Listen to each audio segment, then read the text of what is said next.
En la guía 2.1 se utilizó el teorema de Fuentes para poder simplificar el circuito llegando a un circuito equivalente, para que al final esto se pueda utilizar el método de división de corrientes. Todo esto para encontrar la corriente en un punto en específico.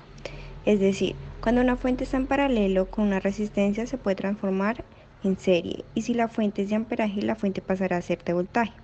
Así igualmente, dependiendo de la dirección de la corriente, se puede determinar lo que sería el voltaje con su respectiva dirección. Para el punto 4.21 lo que se hizo básicamente fue inventar un punto por medio de, pues, inventando resistencias, voltajes y amperajes. Así se utilizaba el teorema de transformación de fuentes para, pues, encontrar un circuito equivalente y poder así hallar la corriente y el voltaje del punto, pues, que se nos pedía.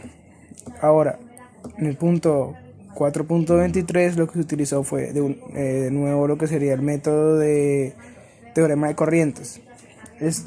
Con esto podríamos, pues, en este caso, en este problema ya tendríamos lo que serían unos valores determinados, por ende, pues tenemos que seguir una rúbrica. Sacamos por medio de voltajes de Kirchhoff al final en el circuito equivalente y pues obtuvimos un resultado de corriente, el cual luego se multiplica luego se reemplaza este valor de la corriente elevado al cuadrado multiplicado por la resistencia del punto y así podríamos conseguir la potencia del punto, la potencia consumida por esta resistencia.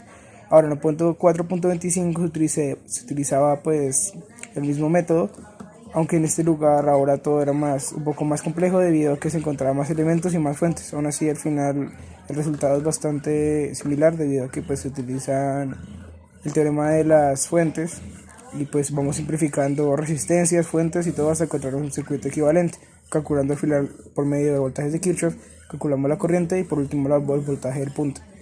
Ahora en el punto 4.27 es un poco más de lo mismo, donde al final vamos a utilizar el método de voltajes de Kirchhoff, aunque también se pudo haber utilizado el método de división de corrientes. Ahora, en el último punto, el 4.29, lo que se utilizó básicamente fue que se pudo haber hecho dos métodos. El primero es utilizando y reemplazando la corriente directamente. El segundo método, el segundo método era básicamente pues utilizando el método de teorema de las corrientes y por último el de voltaje de Kirchhoff. Aún así nuestro grupo decidió hacerlo de la manera directa, que será utilizando la corriente del amperaje, la corriente que ya venía del amperímetro, y pues así pudimos calcular el voltaje en el punto de una manera más directa y más sencilla. Para las simulaciones de los problemas se usaron los circuitos completos y simplificados de cada uno de ellos. Estos resultados fueron hallados por cálculos que ya habíamos hecho anteriormente, en los que usamos el teorema de la transformación de fuentes. Y como ya pues lo mencionamos en el paso a paso de cada problema, todas las simulaciones son correspondientes y aplicables al teorema de transformación de fuentes, y con esto pues nos quedaría el circuito completo, que es el original que nos bota el problema, y el circuito simplificado, que es la solución al problema que nos da cada problema. Para la realización de los problemas, lo que se utilizó principalmente fue el método de transformación de fuentes. Prácticamente ese fue el procedimiento que se utilizó en todas. Al final, dependiendo de lo que se quisiera encontrar, básicamente utilizábamos ya sea el método de voltajes de Kirchhoff, los divisores de corriente o los divisores de voltaje. Todo dependía después del punto.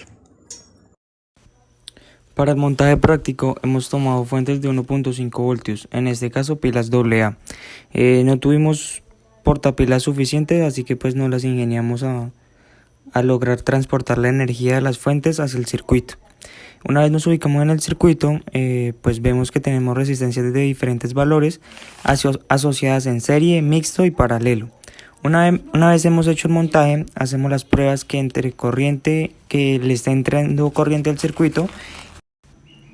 En los cálculos, al hacer la prueba en la resistencia número 2, nos debe arrojar un voltaje de 1.61. Pero pues debido a que hemos tenido el circuito conectado un buen rato, observamos que se ha descargado una de las pilas y que nos da con polaridad positiva 1,28 voltios.